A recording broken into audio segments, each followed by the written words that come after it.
politique sociale et solidaire de la ville est mise en œuvre par le Centre communal d'action sociale.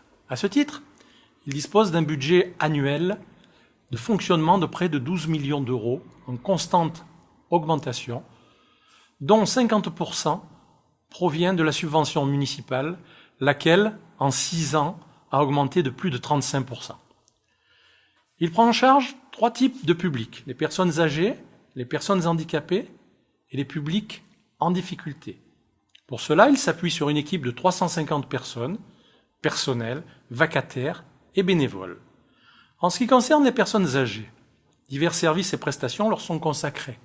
Le pôle maintien à domicile, pour 1200 bénéficiaires, un foyer logement entièrement habilité à l'aide sociale, un dispositif complet de prise en charge de la maladie d'Alzheimer, un service animation avec 52 activités, qu'elles soient ludiques, sportives, culturelles, préventives, et qui concernent 2500 bénéficiaires, un réseau Rompre la solitude veillant sur 540 personnes, et un suivi des 30 centenaires de la commune, dont le plus âgé a maintenant dépassé les 106 ans, et 6 foyers clubs répartis sur la ville.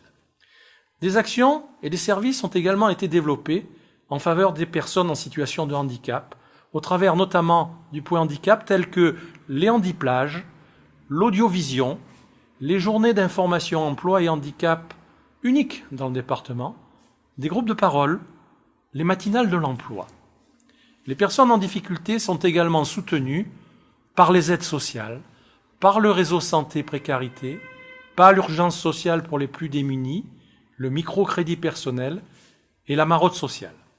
Cette politique sociale, humaniste, solidaire et innovante, initiée et très fortement soutenue par notre député maire, n'a d'autre but que de placer l'usager au cœur des dispositifs et d'accompagner nos administrés les plus fragiles.